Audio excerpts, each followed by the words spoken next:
Chapter 16. With my head full of George Barnwell, I was at first disposed to believe that I must have had some hand in the attack upon my sister, or at all events that as her near relation, popularly known to be under obligations to her, I was a more legitimate object of suspicion than anyone else. But when, in the clearer light of next morning, I began to reconsider the matter and to hear it discussed around me on all sides, I took another view of the case, which was more reasonable. Joe had been at the Three Jolly Bargemen, smoking his pipe, from 8:15 to 10:15.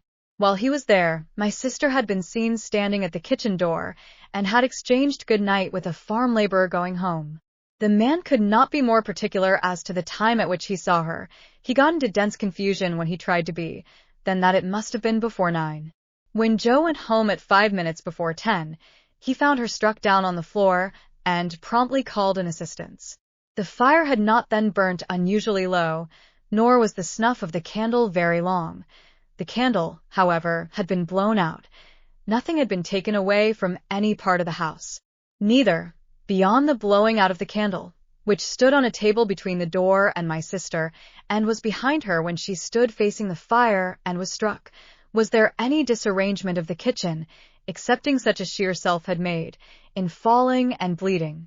But there was one remarkable piece of evidence on the spot. She had been struck with something blunt and heavy, on the head and spine. After the blows were dealt, something heavy had been thrown down at her with considerable violence, as she lay on her face.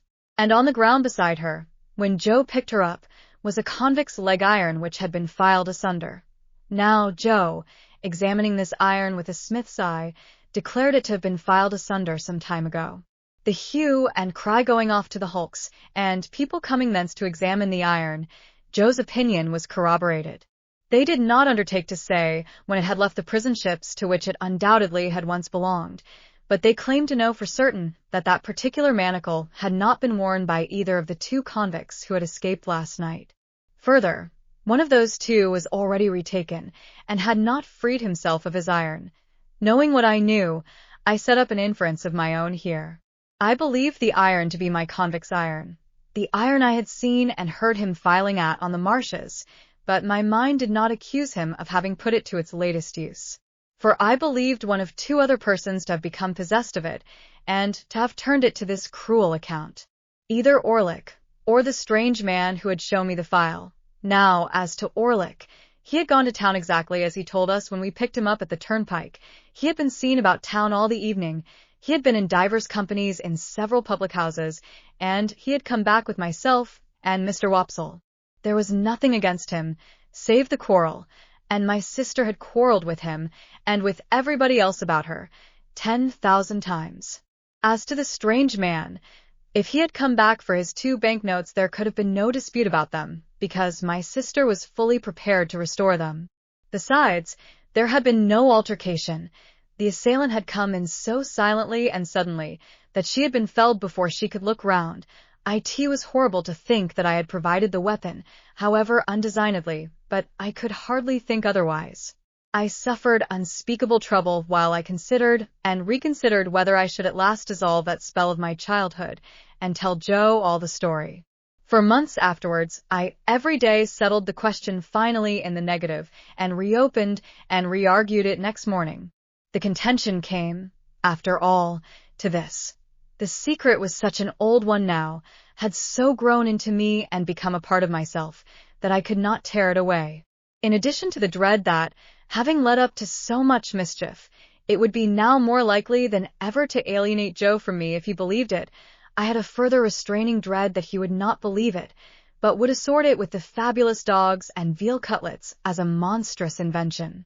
However, I temporized with myself, of course, for was I not wavering between right and wrong when the thing is always done, and resolved to make a full disclosure if I should see any such new occasion as a new chance of helping in the discovery of the assailant, the constables and the Bow Street men from London, for this happened in the days of the extinct Red Waistcoat Police, were about the house for a week or 2, and did pretty much what I have heard and read of like authorities doing in other such cases. They took up several obviously wrong people, and they ran their heads very hard against wrong ideas, and persisted in trying to fit the circumstances to the ideas, instead of trying to extract ideas from the circumstances. Also, they stood about the door of the Jolly Bargemen, with knowing and reserved looks that filled the whole neighborhood with admiration, and they had a mysterious manner of taking their drink that was almost as good as taking the culprit. But not quite, for they never did it.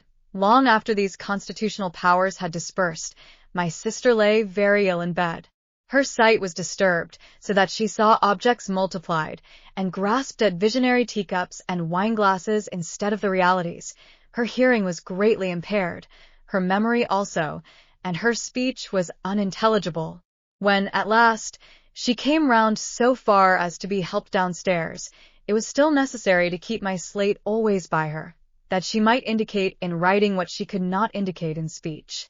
As she was very bad handwriting apart, a more than indifferent speller, and as Joe was a more than indifferent reader, extraordinary complications arose between them which I was always called in to solve. The administration of mutton instead of medicine, the substitution of tea for Joe, and the baker for bacon, were among the mildest of my own mistakes. However, her temper was greatly improved, and she was patient.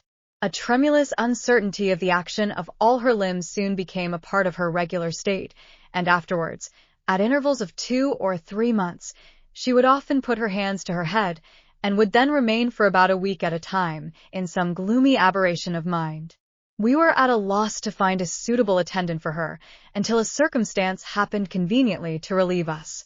Mr. Wopsle's great aunt conquered a confirmed habit of living into which she had fallen, and Biddy became a part of our establishment.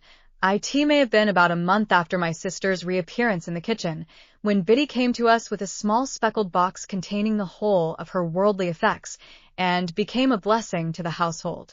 Above all, she was a blessing to Joe, for the dear old fellow was sadly cut up by the constant contemplation of the wreck of his wife, and had been accustomed, while attending on her of an evening, to turn to me every now and then and say, with his blue eyes moistened, "Such a fine figure of a woman as she once were, Pip." Biddy instantly taking the cleverest charge of her as though she had studied her from infancy, Joe became able in some sort to appreciate the greater quiet of his life, and to get down to the Jolly Bargemen now and then for a change that did him good. It was characteristic of the police people that they had all more or less suspected poor Joe, though he never knew it, and that they had to a man concurred in regarding him as one of the deepest spirits they had ever encountered. Biddy's first triumph in her new office was to solve a difficulty that had completely vanquished me. I had tried hard at it, but had made nothing of it. Thus it was.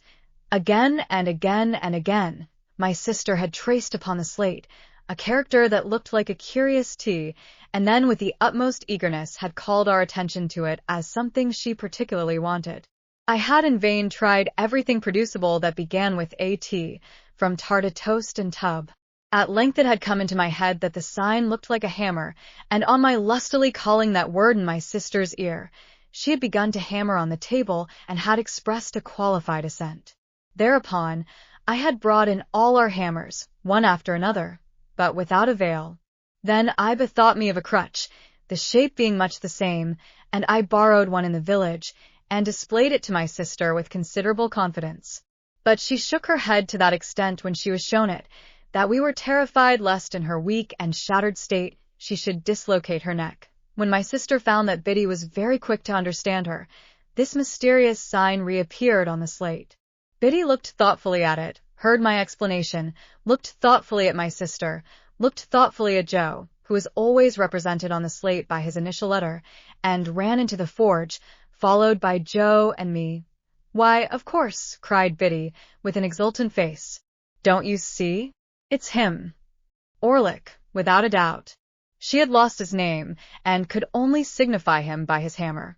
We told him why we wanted him to come into the kitchen, and he slowly laid down his hammer, wiped his brow with his arm, took another wipe at it with his apron, and came slouching out, with a curious loose vagabond bend in the knees that strongly distinguished him. I confess that I expected to see my sister denounce him, and that I was disappointed by the different result.